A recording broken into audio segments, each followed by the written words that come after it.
It all started when my wife and I bought the Claymore estate, 10,000 square foot, 3-story home with 8 bedrooms, 9 full baths, 3 half baths, and 9 wood-burning fireplaces. It was the perfect place for Emily and me to set up for our dream bed and breakfast. This colonial-style residence was built in South Carolina in the early 1800s. Apparently, the previous owner inherited the house from his grandmother, but never lived there. It was boarded up and left vacant for nearly 80 years. When he passed away 6 months ago, the estate was auctioned off online to the highest bidder, and we were fortunate enough to buy it, well below market value. We arrived at the Claymore estate from upstate New York early on a fall morning. Just like the pictures we saw online, the estate was boarded up. I pulled a crowbar out of the trunk, removed the planks from the door, and forced it open. There was a sudden gush of cool air. We then heard a strange noise that sounded like a woman's moaning cry. We stepped back and looked at each other. What the hell was that? We carefully entered the house. It was dark and surprisingly cold inside. The only source of light was subtle sunlight coming through the window planks. As we stepped into the parlor area, we saw broken cups, overturned chairs, smashed lamps, and things thrown about the center of the room. It almost looked like a struggle had taken place. As we looked around, we heard footsteps hurrying across the second floor. I immediately picked up a fire iron from the fireplace, just in case we had to defend ourselves. We then heard a loud bang. Startled, we ran into the foyer to see that the door had slammed shut. I tried to open it but couldn't. It was somehow locked. We were trapped inside. Emily was scared. I immediately turned on my cell's flashlight. The beam pierced through the darkness. That's when we heard the tapping on the walls. It seemed to come from the room at the end of the hallway.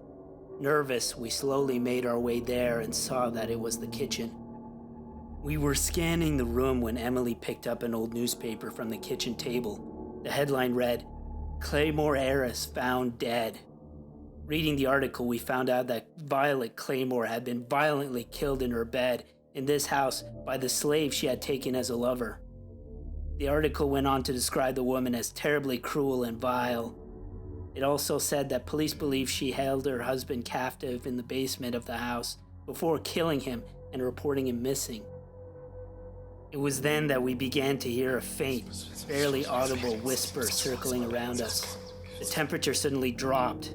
It became freezing cold, so cold we could see our breath. Within seconds, the whisper stopped. Emily looked at me, scared. I told her we had to get out of here, and we ran back to the foyer. As I was prying the door open with the fire iron, Emily directed my attention to the strange lights that shone eerily atop the ornate old wooden stairwell. Intrigued, we decided to see what it was and went up the stairs to the second floor. At the top was a long hallway, and at the end, the master bedroom. Tendrils of light came pulsing out of the door, whirling around us and engulfing us in its freezing cyclonic winds. Then, the whispers were back. This time we could clearly hear them. They were plaintive cries of murdered slaves begging for us to free their souls from Violet's evil spell. Even death couldn't bring peace to these poor souls. We slowly entered the room. Violet's specter was tied to her bed. She looked at us and became agitated.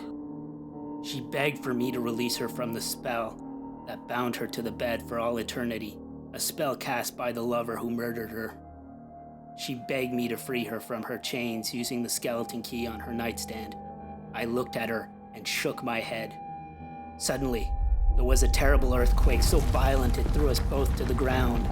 Part of the room suddenly collapsed, leaving a gaping hole in the floor.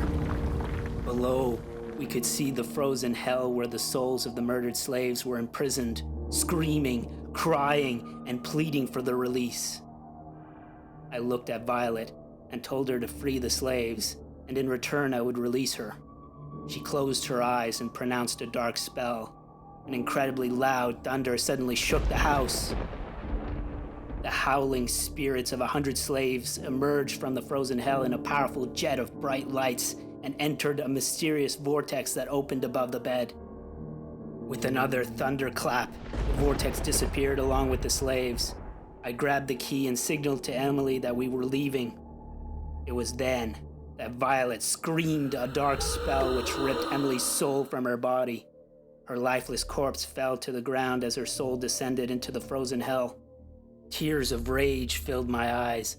I jumped onto the bed, and before she could cast another spell, I stabbed Violet in the heart with the fire iron. She let out a deafening cry. The house shook violently as the vortex above her bed reopened. A blinding flash of light came out, struck the iron, and sent a blast of energy through Violet's body, which disintegrated into a million particles of light that peered out and fell as dust on the bed. She was gone. I turned and stared at the frozen hell. Emily's soul was filled with fear.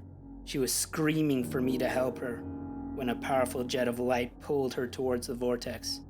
As she passed near me, she shed a tear and whispered, "I love you. Always." Then vanished into the spiritual energy twirling above the bed.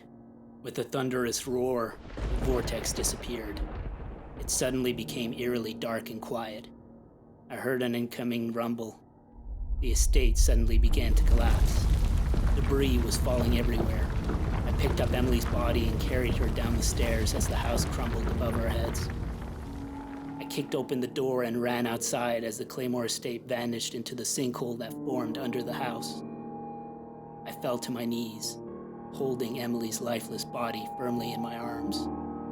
Tears were streaming down my face, sobbing uncontrollably. I closed her lifeless eyes, kissed her on the forehead, and said goodbye forever.